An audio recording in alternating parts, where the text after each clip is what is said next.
Hey folks, welcome to 560WIND.com. I'm your congenial host, Mike North. Now, Tuesday morning, 7:45 with John and Amy, and Friday night, 5:50 with Steve Cochran. Plus, check out my stuff on Fox Radio, the Daily Herald, dailyherald.com, and all the other wonderful things we have, including north2north.com, where I have some big announcements coming up. Now, Gabriella Gifford was shot point blank, okay, which really has ruined her life and her career. She's got to put up with this for the rest of her life, with a man who now has pleaded guilty and is basically going to get off of being sentenced to death because of that.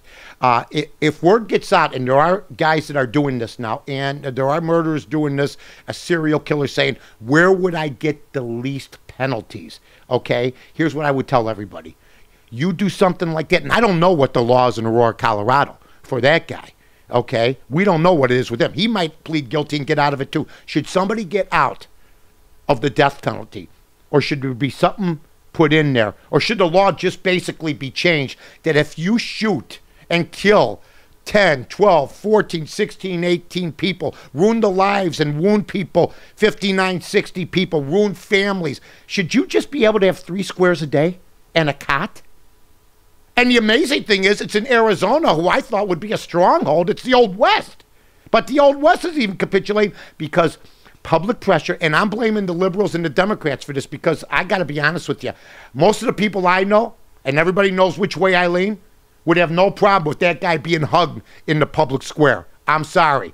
And if anybody's got a problem with that guy being put to death who shot and killed Dallas Green's granddaughter, 5, 6 other people, or this other guy in the war, if anybody feels sorry for him and they're going to light a candle for him, you know what? You should put them in a cell too. I mean, it's absolutely insane. It's out of line. And in any other country, that guy not only wouldn't see the light of day, they'd start digging his grave. In fact, he'd probably have to dig it himself. You can't be too civilized to people who are uncivilized and out to hurt people because of a movie or anything else. So many lives has been ruined. And what are we doing about it? We're going to have to pay on our dime for the rest of our life so this guy can have a steak. There's people in this country can't eat a steak. There's people that don't have the kind of TV he'll probably have in his cell. Are you kidding me? I mean, that's completely out of line.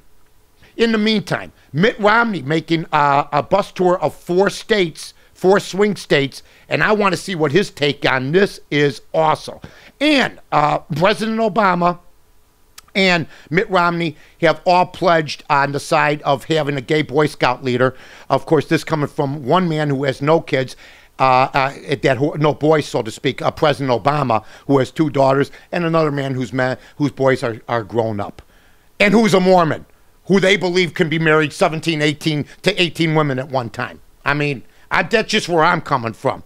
I mean, there's a lot of discrepancies here, if you know what I mean. Ask yourself this question.